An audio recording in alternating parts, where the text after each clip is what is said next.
Salam alaikum. Agadir vous propose une nouvelle chronique avec Karim Ben Yahyoun. Est-ce que je me suis pas trompé? C'est la troisième fois qu'on fait. Hein. Vas-y, dis-moi Karim. Ben Hioun. Ben Hioun, excuse-moi parce que j'ai du mal. Et il faut dire aux téléspectateurs que ça fait un moment qu'on essaie de le répéter. Bon, donc ta chronique, elle se veut être plus centrée sur les différents quartiers d'Agadir et les personnalités qui ont contribué au bon fonctionnement de la région. C'est ça? Au développement de la région, mais bon, c'est pareil. C'est pareil. Kiff, Alors dis-moi, kiff certain. donc Karim, déjà moi, si j'ai fait appel à toi, c'est que tu animes une page sur Facebook qui s'appelle Peace and Love Agadir, c'est ça? Peace, love et nostalgie Gadiri. Voilà, et qui a un certain succès. C'est vrai, c'est des anciens Gadiri qui l'ont créé. Oui. Et moi, j'ai été ajouté par défaut. Oui. Et voilà. Ah, donc- j'ai cru que c'était toi qui avais créé cette Non, page c'est Facebook. pas moi. Je suis juste un des contributeurs, mais bon, C'est toi qui l'as dit maintenant. c'est moi qui l'anime, vu le fond de photos que j'ai sur l'ordi, les souvenirs depuis l'enfance, comme j'ai une bonne mémoire. Donc j'en fais profiter les autres et j'apprends aussi. Il y a des anciens, plus anciens que moi. Eux aussi, ils ont des souvenirs à partager. Donc je glane à droite, à gauche et on discute. Voilà, Bikhair. le post, Bikhair, ça plaît à tout le monde. C'est vrai que beaucoup croient que c'est moi qui suis l'instigateur de cette page. Ce qui n'est pas le cas, mais bon, elle appartient à tout le monde. Voilà, tous ceux qui la font vivre. Alors, revenons au quartier auquel tu as décidé de parler aujourd'hui. Alors, j'ai décidé de parler du quartier d'Akhla. Yeah. C'est un quartier que tout le monde connaît, qui a été lancé dans les années 80. C'est l'équivalent de Hay Mohammedi actuellement. Oui. Parce que- Quoi, l'équivalent au niveau de la construction ou de... je De la comprends pas. superficie et de l'idée aussi, comme il y avait à l'époque une crise du logement dans les années 70, on ne trouvait pas où se loger à Agadir. La ville était prévue pour 20 000 habitants, il y en avait déjà plus du double, donc malgré les quartiers historiques qui existaient déjà, construits après le tremblement de terre, comme Nada, il y a eu le Ihshash, il y a eu pas mal. Alors, il a été décidé de faire une nouvelle ville qui ferait partie d'Agadir et qui s'appellerait Dakhla. Voilà. Ah, au départ, c'était une nouvelle ville. C'était une nouvelle ville. Vu l'étendue géographique du quartier de Dakhla, quand on regarde maintenant sur Google Maps, par exemple, c'est immense. C'est beaucoup plus grand que les quartiers que Agadir a, comme Talbourg, comme la ville Ouais, nouvelle. effectivement. C'est très, très étendu. Voilà, donc ça a été lancé en 82-83 par l'Irak Sud. Actuellement, ça s'appelle Al-Omran. Voilà. Ok, et donc, et après Et après, donc, les lotissements ont été vendus, c'était surtout des terrains. Donc, l'Irak a vendu ces terrains-là et les gens ont construit. Ils ont construit des maisons, des villas. Il y a eu aussi des artisans qui sont installés derrière la poste de Dakhla, à côté d'Ait Ouadrim.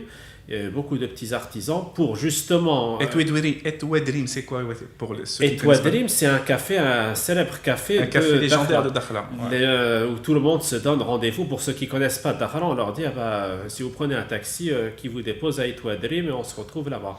Ok, parfait. Et à titre d'information, combien coûtait par exemple un terrain pour une maison à l'époque?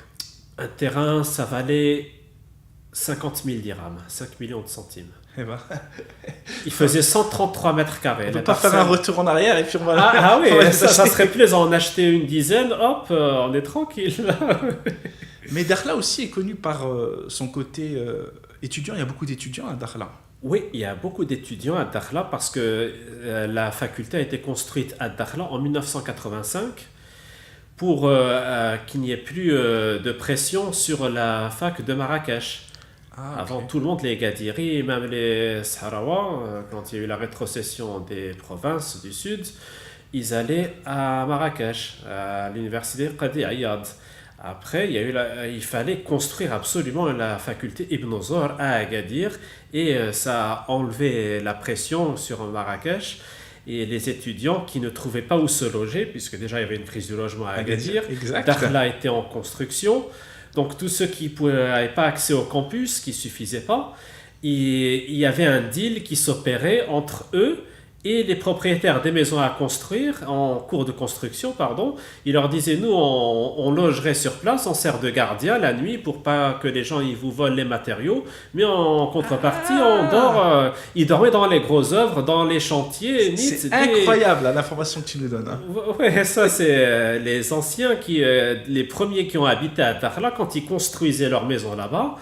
Eux, ils habitaient déjà ailleurs, à Agadir, et le soir, bon, ils ne pouvaient pas y aller, bah, il faisait nuit, tout ça, ils ne pouvaient pas loger, donc c'était toujours un étudiant ou deux qui dormait sur ces chantiers-là, en échange de l'ESA qui avait pour le ciment, tout ça, qu'on ne leur vole pas les matériaux qui étaient... voilà, il n'y avait pas de gardien dans les rues à l'époque, c'était désert. Dakhla, c'était un no man's land, presque. Il n'y avait rien à Dakhla. Voilà. Et après, donc, vas-y. Et après, ça s'est bien construit. Les années 80, c'était un grand chantier. Ça ressemblait à Beyrouth. On disait tous, à l'époque, bon, les actualités internationales parlaient beaucoup du Liban et de Beyrouth qui était un peu détruite. Ça se reconstruisait petit à petit. Et donc, les gens ironisaient, disaient, ah, Dakhla, c'est Beyrouth là-bas. Qu'est-ce que vous allez faire là-bas? C'est Mloued Lé, parce qu'il y a Noued Louer qui passe là-bas, où il y a la gare routière maintenant. Et donc les gens ils disaient je voudrais tout Dakhla, mais c'était l'avenir Dakhla. Dakhla c'était des nouvelles constructions, ça tranchait net avec ce qu'on connaissait comme les villas de Talbourg, de Cité Suisse, c'était un peu construit à la va-vite, très rectiligne. Donc Dakhla, il y avait beaucoup de recherches, les gens ont mis le paquet dedans. Il y a des jolies maisons qui se sont construites avec des beaux plafonds, des beaux matériaux. C'est bizarre parce que moi aujourd'hui, en tant que citoyen normal, quand je vois Dakhla, j'ai l'impression que c'est un peu la cacophonie. À l'intérieur, les routes sont étroites et tout ça. Non? Oui, le plan d'origine était bien, il était très bien aéré pour Dakhla, mais après il y a eu tellement de demandes d'habitat économique aussi, les gens ont voulu habiter, on ne savait pas où les mettre, donc il a fallu remanier le plan, et c'est là qu'il y a eu des petites rues, des maisons de rajoutées pour Kouchisk, là-bas, voilà. Mais quand même, à l'intérieur, c'est des jolies maisons. Elles sont grandes, les parcelles. Les maisons 133 mètres, c'est pas les 100 mètres carrés qu'on trouve habituellement à Agadir. Il y a des villas aussi, des jolies villas. Il y a eu des immeubles qui sont construits. L'Irak a construit comme Al-Bustan, par exemple. Il y a eu aussi Aïtsus, la résidence Najd. Tout ça, ça a été les premières grandes résidences qu'a construit l'Irak. Et ça s'est fait à Dakhla. Et tu m'as parlé, quand on a fait la chronique, enfin quand tu avais fait la chronique, quand tu as préparé ta chronique, tu m'as parlé beaucoup de Motea. Ce nom, il revient souvent dans les discussions des anciens Kadiri. Peux-tu le présenter, Monsieur Motea? Alors, Motea, c'était le gouverneur d'Agadir à l'époque. Et lui, initialement, il a fait ses études avec Driss Bsari. Yeah. Après, bon, fraîchement diplômé, il était haut fonctionnaire des douanes. Et quand Bsari a été ministre de l'Intérieur, tout le monde connaît le destin qu'il a eu dans le Mkhzen, il a nommé gouverneur de Sidi Qasem. Sidi Qasem, c'était une ville importante à l'époque parce que c'était la ville natale du général Dlimi. C'est là où il a grandi. Donc, il fallait qu'il mette un gouverneur qui soit à la hauteur, voilà, très capable. Donc, il a commencé par Sidi Qasem et après, il a été nommé en 79 à Agadir. De 79 à 87. Donc, il est arrivé à Agadir, il y avait la crise du logement. Et c'est lui qui a décidé de construire pas mal de quartiers, dont Dakhla. Il y a eu le Quds, il y a eu le Massira, Salam, tout ça, ça s'est fait à son instigation. Sous l'ère Motea. Sous l'ère Motea, voilà. C'est lui qui a lancé les grands projets, les plans. Massira aussi, par exemple, il allait voir les commerçants d'Al Souk el-Had, il leur disait voilà, on est en train de lancer un lotissement, c'est à côté de Souk, acheter des terrains là-bas, et les gens l'aimaient bien parce qu'il était très populaire. Il allait voir Sakina, les Gadiri, et donc et il avait à la bonne. On l'aimait bien. Voilà, d'ailleurs, beaucoup ont regretté quand il a été nommé Wali à Casa. C'est pas rien être nommé Wali à Casa, il y avait 4 wilayas à l'époque. Casa, le grand Casa, et les projets qu'il y a eu après. Donc, voilà. C'est super. Tu sais, Karim, j'aime bien cette chronique. Je crois qu'on va la poursuivre. Ouais. Bref. Donc, tu habites ce quartier depuis 2002, en fait. Tu habites à Dakhla, 2002, depuis 2002, exactement. Alors, dis-nous ses atouts, ses lacunes, ce qui t'a motivé pour y résider. Alors, les atouts, je vais commencer par les atouts. Déjà, c'est des grandes maisons qu'il y a à Dakhla. Moi, j'ai grandi aux Amicales, donc c'était des petites pièces, des petites parcelles. Les rues, bon, c'est pas ça. Ouais. C'est les anciens plans de l'époque, des années 60. La 70. sonorisation aussi, je suppose. Voilà, était la pas terrible. sonorisation, il y a Pas beaucoup terrible, de. la sonorisation. La proximité, tout ça, c'est grouillant, on va Ouais. dire. Que Dakhla, rapport qualité-prix, parce que j'ai hésité entre Sharaf et Dakhla. Et pour 10-20 millions de plus, on a une maison qui fait le double de superficie. Et donc, je me suis dit, pourquoi pas Dakhla? Il y a un jardin devant, derrière, 3 façades, pour le même prix qu'à Sharaf. Alors, pourquoi pas? Donc, ça, c'est les atouts. Ça, c'est les atouts. Et les lacunes, Karim. Les lacunes. Je dirais, bon, il n'y en a pas tellement.